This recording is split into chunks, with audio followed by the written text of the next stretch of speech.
প্ৰত্যাহ্বান আমাৰ ওচৰত একো নাই আৰু প্ৰত্যাহ্বান বুলি আমি লোৱা নাই। প্ৰত্যাহ্বানটো হৈছে যে বড়োলেণ্ডত শান্তি প্ৰতিষ্ঠা কৰাটো এটা প্ৰত্যাহ্বান আছিলে। প্ৰত্যাহ্বানটো আছিলে বড়োলেণ্ডৰ ৩৫ লাখ জনসাধাৰণক নিৰাপত্তা প্ৰদান কৰাটো। প্ৰত্যাহ্বানটো আছিলে যে বড়োলেণ্ডত বিভিন্ন জাতি জনগোষ্ঠীক সমন্বয় কৰাটো।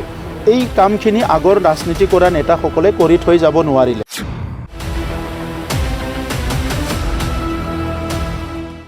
না শান্তি আনিব পাৰিলে, না নিৰাপত্তা প্ৰদান কৰিব পাৰিলে, না বিভিন্ন জাতি জনগোষ্ঠীৰ মাজত সমন্বয় আনিব পাৰিলে। এইখিনি কাম তেখেতসকলে কৰিব পৰা নাছিলে। সেইটো এটা প্ৰত্যাহ্বান আছিলে। প্ৰত্যাহ্বান আছিলে মানুহক ভূমিৰ অধিকাৰ দিয়াটো। আজি আমি 4 বছৰত 2 লাখতকৈ অধিক পৰিয়ালক ভূমিৰ অধিকাৰ দিবলৈ পাৰিছোঁ। সেইটো এটা ডাঙৰ প্ৰত্যাহ্বান আছিলে।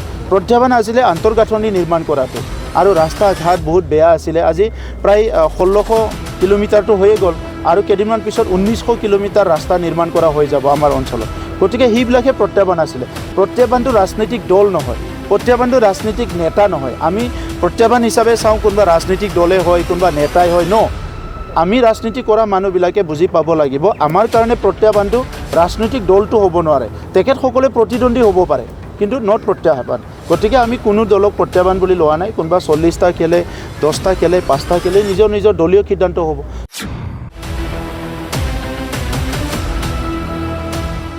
প্ৰত্যাহ্বান আমাৰ ওচৰত একো নাই আৰু প্ৰত্যাহ্বান বুলি আমি লোৱা নাই। প্ৰত্যাহ্বানটো হৈছে যে বড়োলেণ্ডত শান্তি প্ৰতিষ্ঠা কৰাটো এটা প্ৰত্যাহ্বান আছিলে। প্ৰত্যাহ্বানটো আছিলে বড়োলেণ্ডৰ ৩৫ লাখ জনসাধাৰণক নিৰাপত্তা প্ৰদান কৰাটো।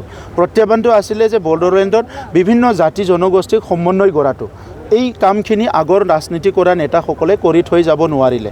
না শান্তি আনিব পাৰিলে, না নিৰাপত্তা প্ৰদান কৰিব পাৰিলে, না বিভিন্ন জাতি জনগোষ্ঠীৰ মাজত সমন্বয় আনিব পাৰিলে। এইখিনি কাম তেখেতসকলে কৰিব পৰা নাছিলে। সেইটো এটা প্ৰত্যাহ্বান আছিলে। প্ৰত্যাহ্বান আছিলে মানুহক ভূমিৰ অধিকাৰ দিয়াটো।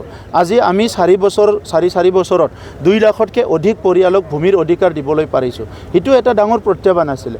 প্ৰত্যাহ্বান আছিলে আন্তঃগাঁথনি নিৰ্মাণ কৰাটো আৰু ৰাস্তা ঘাট বহুত বেয়া আছিলে। আজি প্ৰায় 1600 কিলোমিটাৰটো হৈয়ে গ'ল আৰু কেইদিনমান পিছত 1900 কিলোমিটাৰ ৰাস্তা নিৰ্মাণ কৰা হৈ যাব আমাৰ অঞ্চলত। গতিকে সেইবিলাকে প্ৰত্যাহ্বান আছিলে।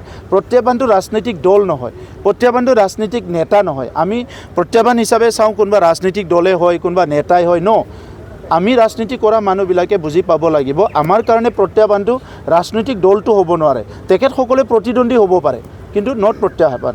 গতিকে আমি কোনো দলক প্ৰত্যাহ্বান বুলি লোৱা নাই। কোনোবা 40টা খেলে, 10টা খেলে, 5টা খেলে, নিজৰ দলীয় সিদ্ধান্ত হ'ব। UPPL দলো আজি আমাৰ 40টা সমষ্টিৰ আমি প্ৰিপেয়াৰ কৰি আছোঁ।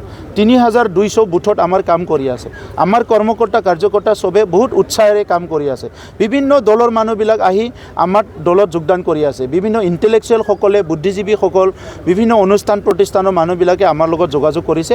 চবেই আহি লাহে লাহে কৈছে যে যিহেতু UPPL চৰকাৰৰ দিনত শান্তি আহিল, নিৰাপত্তা আহিল, সমন্বয় আহিল, ভাল এটা পৰিৱেশ আহিল, গতিকে UPPLে আৰু 5-10 বছৰ মানে কণ্টিনিউ কৰিব লাগে, এই কথাবিলাক কৈ আছে। কিন্তু আজি আমি কোনো প্ৰভকেশ্যন কাৰোবাৰ কথা লৈ পেলাই ৰাজনীতি কৰিবলৈ অহা নাই।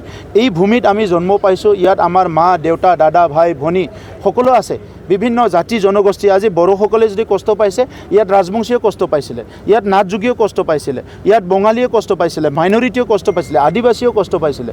চ' আমি চবে এটা সময়ত 30-40 বছৰ বিভিন্ন সমস্যাত ভোগা নাগৰিক হয়। চ' আজিৰ সময়ত যিহেতু ভাল এটা পৰিৱেশ আহিছে, এই পৰিৱেশটো কণ্টিনিউ কৰাৰ কাৰণে, আগলৈ লৈ যোৱাৰ কাৰণে UPPL দলে কাম কৰিব আৰু তাত ৰাইজৰ সহযোগত, ৰাইজৰ সঁহাৰি, ৰাইজৰ আমাৰ আশীৰ্বাদ লৈয়ে আমি কাম কৰিম।